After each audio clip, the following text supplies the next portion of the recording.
So erectile dysfunction is when a man isn't able to obtain an erection that's satisfactory to their sexual needs, whether that's not being able to have an erection at all, or just having an erection that's not as rigid as it used to be or doesn't last as long as it used to. Erectile dysfunction is actually more common than most guys think, and so over 50% of men that are over 50 years old have some aspect of erectile dysfunction, but also up to 40% of guys that are 40 or under have erectile dysfunction as well. So again, it's a lot more common than guys think. A multitude of things that can cause erectile dysfunction. They include other types of diagnoses, things like hypertension, high cholesterol, diabetes, cardiovascular issues, things of that nature. Overall, things that are going to cause not only blood flow issues to the penis, but also potential nerve issues and nerve ending issues that can eventually lead up to not being able to have an erection or an erection that's rigid enough for intercourse.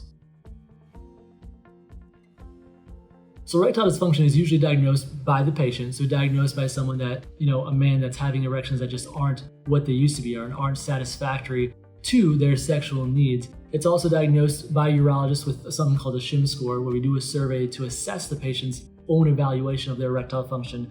But also, sometimes we can do things like penile ultrasounds to further diagnostically evaluate the patient's blood flow to the penis.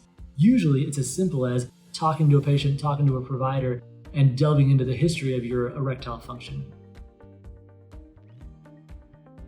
Erectile dysfunction can potentially be prevented, or it can be treated earlier on. The important thing about erectile dysfunction is the earlier you can try and get it treated, the more potential you have to be able to stave things off, to be able to keep your erectile dysfunction at bay. The other important thing with erectile dysfunction is it can be potentially a precursor to other diagnoses, again, things like diabetes, heart disease, etc. And so it's important when or if you have erectile dysfunction to not only talk to your buddies, talk to your urologist about it, but also see your primary care physician to find out if you can be treated for things like hypertension, hyperlipidemia, high cholesterol, diabetes, in order to not only treat those things, improve quantity of life, but also to be able to then treat your erectile dysfunction at the same time, or treat the cause of it at the same time. So it's important to try and find a specialist for erectile dysfunction, or someone that's specially trained in erectile dysfunction, because most urologists treat erectile dysfunction, a lot of primary care physicians treat it, but most urologists even don't perform the entire gambit of treatment options for erectile dysfunction. So it's extremely important to find someone, A, that feels comfortable with erectile dysfunction and treating it, but also someone that you feel comfortable with treating your erectile dysfunction, someone that you trust. So the treatment options for ED, for erectile dysfunction, include things that are quite conservative. So medical treatments, oral medications, things like Cialis and Viagra, a lot of the things that you've heard of. Urethral medications, meaning medications that you can place into the pee channel, into the urethra.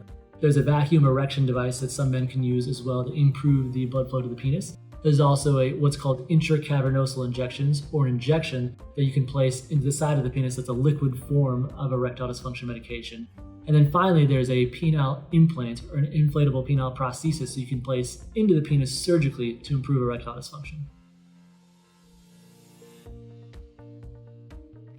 So the important part about delving into these treatment options is to perform a pretty thorough history and be able to have a conversation with you about your erectile dysfunction, and especially about the severity of the erectile dysfunction, what you've tried before, what the cause of it is, in order to figure out which treatment option is appropriate for you. And this involved a discussion that's a team effort between the two of us to find out what you feel comfortable with, but also from an expertise standpoint, what's going to work for you.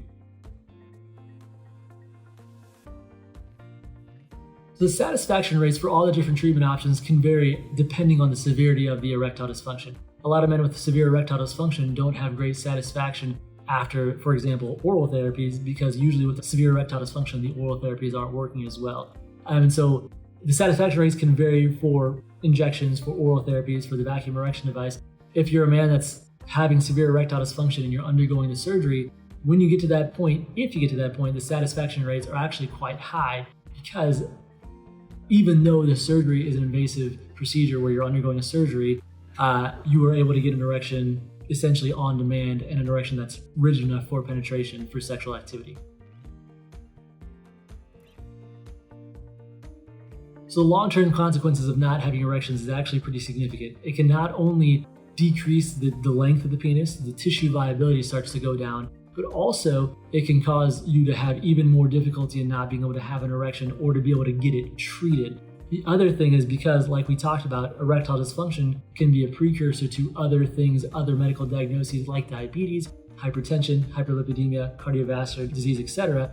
Having erectile dysfunction that hasn't gone treated oftentimes can be a precursor to these other diagnoses that are very important to get treated. So not only is it important to go in as early as you can to get erectile dysfunction treated, but also important to go see your primary care physician to make sure that the cause of the erectile dysfunction is potentially treated as well.